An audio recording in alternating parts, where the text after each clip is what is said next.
everybody, this is Steve with Central Valley PC. I just wanted to make a quick video on a couple of topics that are either irking me or just a minor review. But I actually have been using these tiny little LEDs these little LED lights that I picked up on Amazon a while back, and I've been using them for a few months now, and I love them. Crazy portable. Battery life is pretty good, probably about 2.5 hours of total 100% brightness before they start to dim and fade. But I have one that actually just started malfunctioning on me, so I use that as a demo here. It's just not as bright as the other ones. The two that I'm using right now are astronomically brighter. And the cool thing about it is if you're using them for like a tabletop vlog or something like this, you can actually plug them into the USB micro USB cable port and plug them into. They'll run live with them charging, but they are portable charging with a built-in battery, and they have little gel covers on them. So here's the LED array. I think it's 60 LEDs total or 90 LEDs, and then a little switch on the top here, and then I think I turned the switch down. So this one is I was using this one probably the most, and so it just started dying on me. I'm not sure if it's the battery. I'm going to swap batteries between these later on just to see, but the light itself is pretty cool. Pop off the gel cover here and take that one. They're magnetic too, so pop that one on the front, sucks right on, and now you've got a different color light. So you got like a 2800 3000 Kelvin color gel on there. Take that off and you're back to 5600. I think 5600 is what that LED is rated at. And then you can snap that one back on there. And just to give you an idea, check this out. So just and it's got the 4 magnets that are on there. You can see them. Shut that off. As you can see, there's 4 magnets all the way around, and they magnetize the magnetic tips here on the gel cover itself, and they vacuum on there or they suck on, and they're pretty strong. So you've got an attenuator on the side here for brightness. So once it's on, you can dim it. So the dim switch here is pretty cool, and it's very articulatable, if that's a word. It's not like one stroke, and you don't have a lot of adjustability. There actually is a lot of adjustability there. So I'll give you an example to two that are working just fine. Watch this. This is off. I've lowered it all the way, and watch how bright this is going to get. And that's just one. Okay, let me find the switch here. Watch this.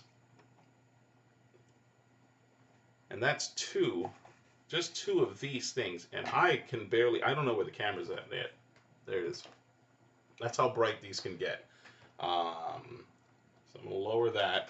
They're dangerously bright for small lights, but they're cool for run and gun scenario. I have a little handheld phone mount. So what I can do, if I have a client that needs a quick video they want to post up, I take 2 of these, I put it on top of that little mount and put my phone in there. The phone records at 1080p, and the mic is decent, but the light is the main thing. So I can articulate the lights in different angles because they're just shoe mount. They're a hot shoe mount with the screws. So I have these two on the Neewer mini tripods, the desktop ones. They're only like 22 inches tall, and actually right now they're sitting at about 12 or 14 inches. And they're pretty cool little setup here, but I love that it's super portable. So if you were doing a blog, a stupid little video thing, this is the setup you want. I see people, and this is the next topic of this. While I love these are $20 a pop on Amazon. I'll post a link down below to the ones that I ordered, and I'm going to see if I can send this one back because it just finally, there it is. I mean, it's just that the LEDs are super dim now, and it could be the battery. I'm going to test this out in a minute. I don't know why I didn't do that before, but I'm an idiot. But these have been pretty cool for what I've used them for. They've definitely paid for themselves already, and I do like it. I like having them available. I like how bright they are for how small they are. I've got the Neewer 660 LED, the big ones, with the barn doors and whatnot, and I use that for video production. And I like those a lot because you get those big batteries that you can use for those. This is the Power Extra 8800 milliamp hour battery banks, the MPF 970 series. A bunch of companies on Amazon make it. I think they're all made in the same factory. There's a couple differences you can see, like in the banking here, But other than that, they all look the same. They work, whatever. Key thing I like is if you're like me and you've been shooting for a long time, you've got a ton of rechargeable double A's. If you're running those 660 LED Neewer bulbs, and I think, or the LED light panels, and there's a couple other companies that actually make giant light panel arrays that run on the NPF 970 battery, and some of them run two, like the ones that I have. You can take two of these, and it powers it for hours, like 5 6 hours of with, because these are 8800 milliamp hour batteries, and those LEDs are really, the dispersion's really getting bright. So perfect for video production, perfect for shooting a commercial or something like that. It's a larger amount of light, more than I'm going to need to use with these. Plus, these are small, crappy, portable. Perfect for me. If I need to shoot something really quick or light up a room for whatever reason, not something that I have to monetize, then yeah, this is cool. I don't know why people go and spend a bunch of money on these LED arrays to do dumb things at home.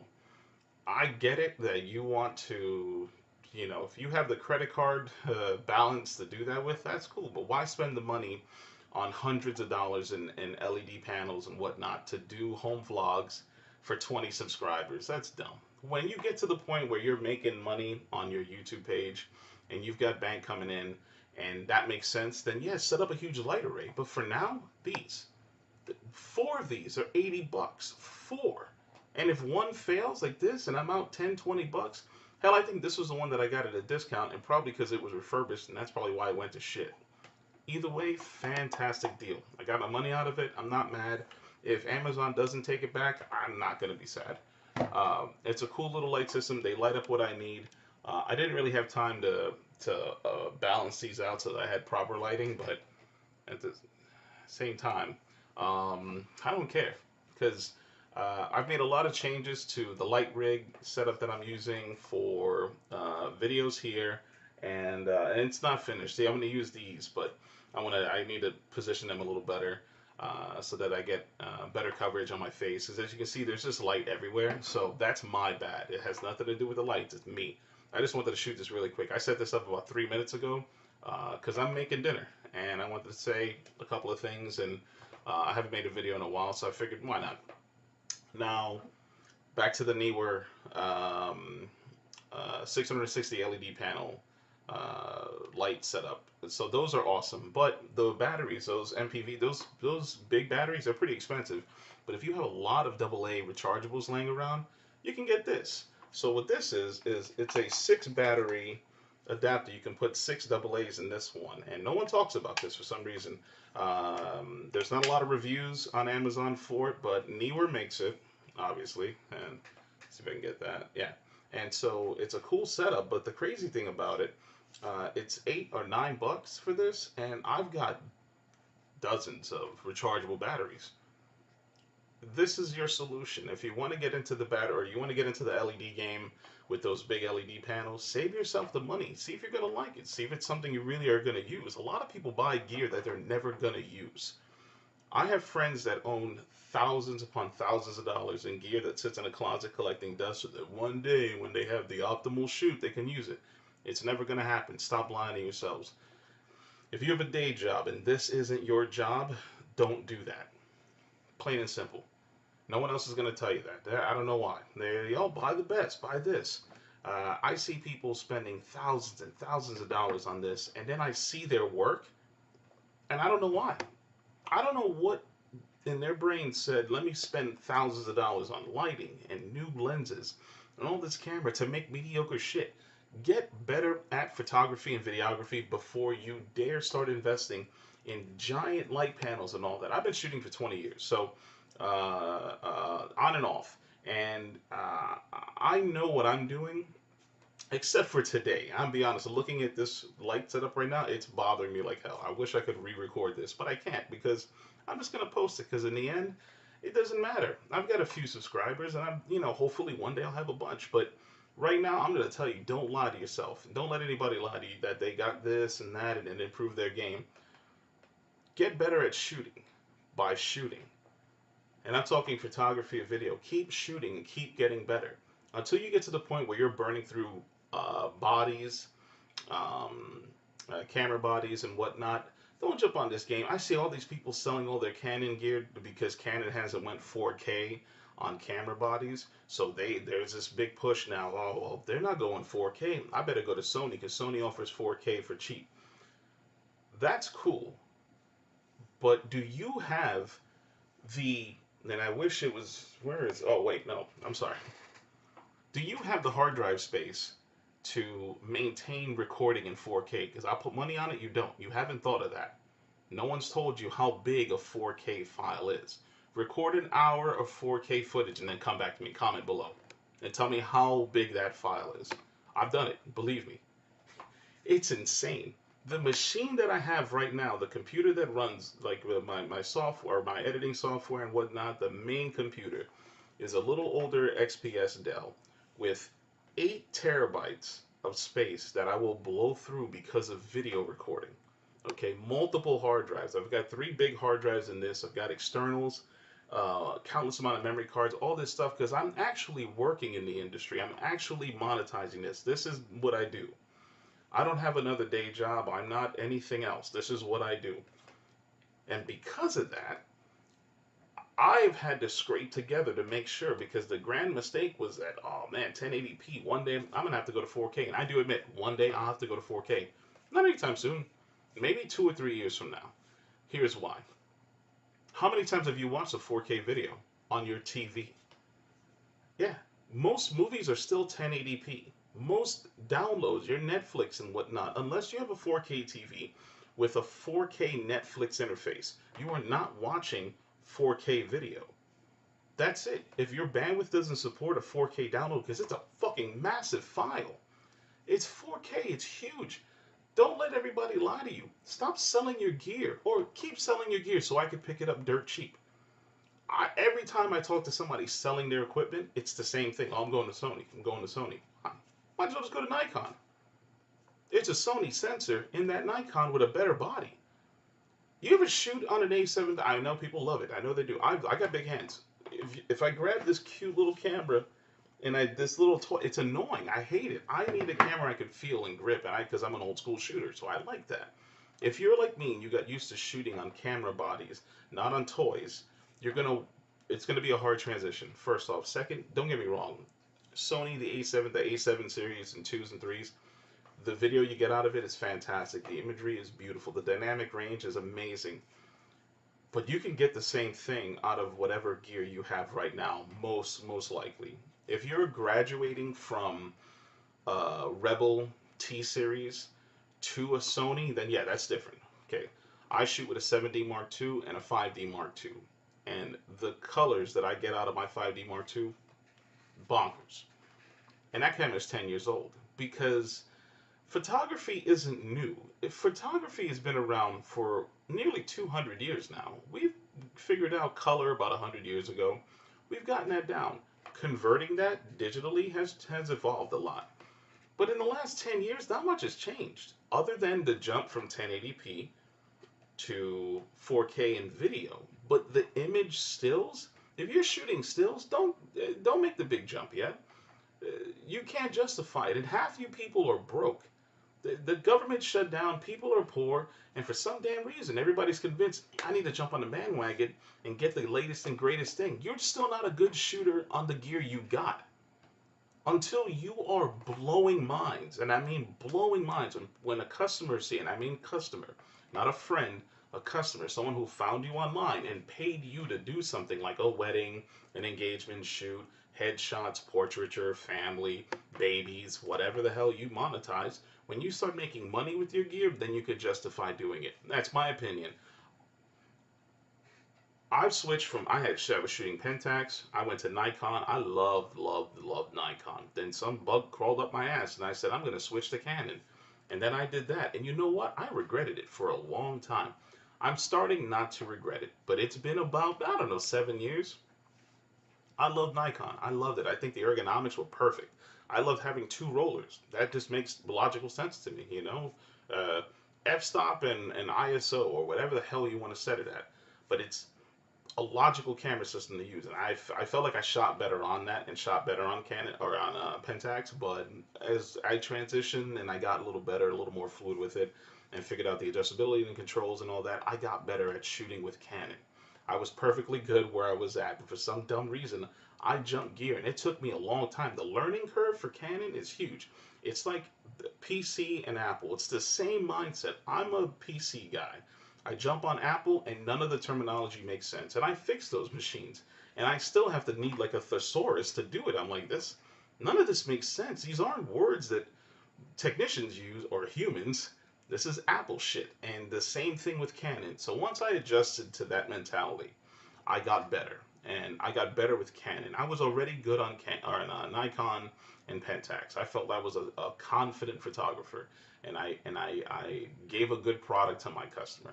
I switched to Canon and I lost that confidence for a minute because I needed that practice. I needed the people there. I needed the constant drive and the business to do it. And as with all photography, it just slows down. It takes a little while. Then you have to gain that steam, but it also comes with that wave, like deciding on what you want to shoot, where you want to shoot, where you live geographically will determine how busy you are. I am now in the middle of California. I'm near Yosemite and Sequoia National Park. You know, that's like right on the corner for me, and I love it. So the opportunities are there, and I've got clients that need different things and whatnot, so it helps me out. Um, but getting more into video has helped me want to push my image stills. But I've noticed one thing. At the end of the day, when I cut a video, when I cut a 1080p video that looks damn clean, and I've shot it either at 30 frames, 29.97, or 60, it looks damn good. And I don't think I would have benefited from the 4K for multiple reasons. One of which, and if I would have switched camera bodies and went to Sony and did the Metabones conversion so I could still use my Canon lenses, at the end of the day, I just wanted that sensor to shoot 4K with a large dynamic range. And instead of doing that, find yourself a used 5D Mark II, Mark III, and save yourself the hassle of jumping ship to a camera system that I can guarantee you will get bored of. I will guarantee you that. There is no way that if you're a constant shooter monetizing your photography that you would want to walk around with an A7. It's a very fragile setup that you can there are parts that you can break. There's a lot of, it's not a pro rig.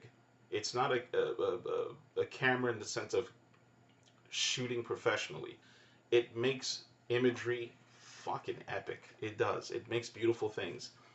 But unless you're shooting cinema quality video on cinema lenses with cinema rigs, okay, and doing all of the other things that accompany that, it's worthless. Get a GoPro. Get a 4K GoPro. GoPro, what is it, the 7? Get that.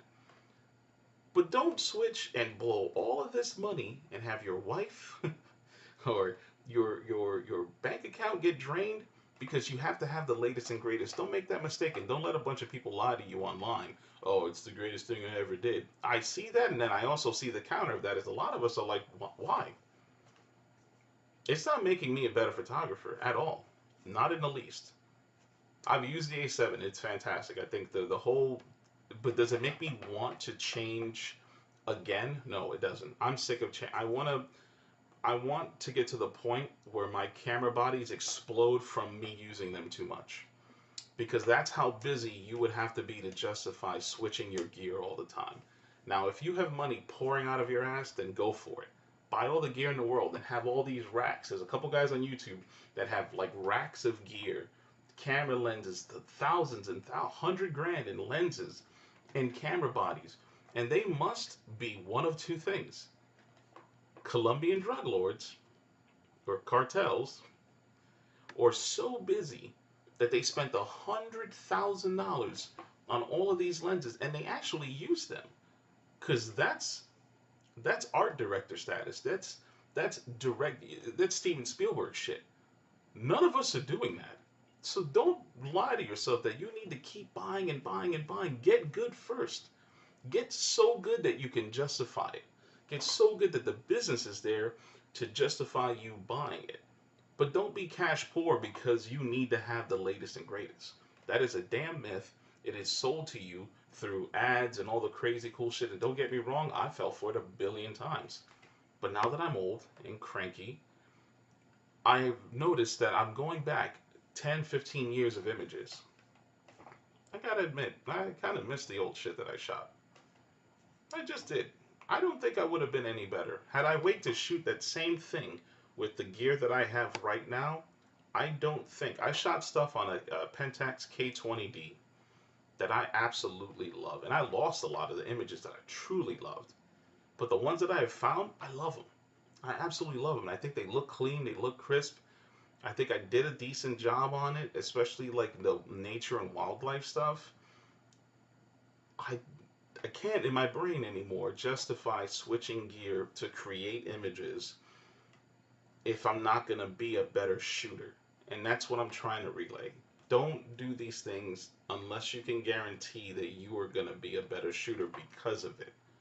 Because if you're just making cleaner images, clean your image sensor. If you think that what you're shooting looks terrible because of what gear you're using, one of two things. You have a damaged image sensor, or it's covered in soot from taking off lenses outside and, mist and fog and whatever gets in. Clean your gear, clean your lenses, clean that stuff. That's all it is. The only interference between you and your subject is whatever the hell is either on the lens, the front element, the rear element, or your sensor. That's it. So if you could clean those up and make them look as clean and crisp as possible, and there's no dust or issues with either one of those devices, then anything in between you and that subject is to blame. If not, it's you and you suck. Fix you. Become better. Keep finding friends that shoot and get really good. Get to the point where the camera that you've practiced on has become obsolete and broken and a pile of parts just dangling together. But don't blow all the money you have on the latest and greatest because you think it's going to make you shoot better. It's not. It just isn't. You're not going to be better because of it. You're not. I could pick up an old Nikon D40 and have fun with that. Just slap me an 1855 and walk around the park and shoot cool shit. Doesn't matter. It's the glass you have that's key, and having a clean sensor. That's it. But be good at shooting. Understand your composition. Understand your rule of thirds. Get into it. Read it. Nerd it out. Find those stupid books online. Do tutorials. There's tons of guys on YouTube that do training videos that look fan-fucking-tastic. Do that before you go broke. Okay? Because you're going to get to the point where you have a lot of shit around you that you're not using. I got a closet full of lights that I'm not using anymore because the LED things are great. I have these 1,000-watt QL1000s that I'm selling, by the way. They're on my eBay page. If you look up Central Valley PC on eBay, I got them on there. I'm trying to get rid of them.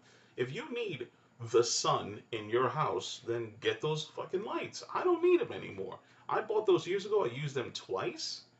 Come on, the bulbs, they're insanely bright. Oh my God. But do I use them a lot? No, I don't. I can't justify. They're not really portable. They're inconvenient. They're good studio lights. Like if they're going to stay stationary, they're better than anything you can get. If you're not moving and that's a studio that you're doing production in, those are the lights you want. Get 5 of those, 6 of those, and just aim them at things and go blind. I don't need that. I can't justify it. These cute little portable LEDs work for shooting me when I do these things. Run and gun when I strap it to my camera rig for the phone. And that's really it.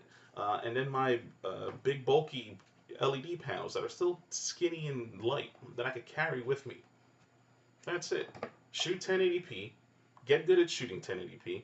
Make sure you got good glass on whatever camera bodies you have. If you're shooting Nikon, keep shooting Nikon. Don't switch to Sony because someone said it. Switch because you might need it. Like if it's monetized and you're making money. Like if you're so busy that you're like, damn, you know what? I really do need to start shooting 4K because my customers demand it. I don't understand making the jump. It doesn't make sense. It doesn't make financial sense.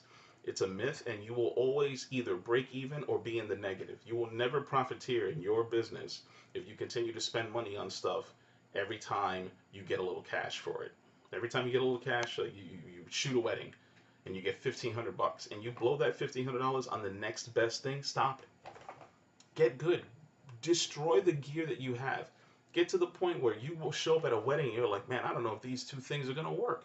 That your backup camera is now the primary because your primary camera that you've made a ton of money on is dead in the water. Then decide to upgrade. But this cyclical rate, the only people that benefit are me because I'm out there on OfferUp and Amazon or the OfferUp and eBay, whatnot, waiting for you guys to let your gear go so that I can pick it up and break even. I make upgrades and I never spend a dime because people keep changing their stuff out and are willing to like get desperate. Oh man, I'll take $200 for this, 70 to 200. Like, what are you on meth? What's happening? Stop doing that. Stop letting that lie happen to you. Keep your gear for as long as you can. Monetize it to the point where you can justify the upgrade. That's it. Stay cash positive. Stop losing all your money. Stop getting lied to. That's it. It doesn't make any sense. I was a victim of it. I'm just telling you how not to do it. That's it. So, hope you enjoyed this long ass video that hopefully made a couple points here. I just want you to save some cash. Don't fall for that hype.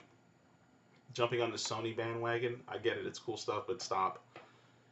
Stop selling all your gear to make the jump because you think you're going to shoot better. You're not. You're not famous. You're not doing anything like that. Unless you can guarantee yourself a contract, stop it. That's it.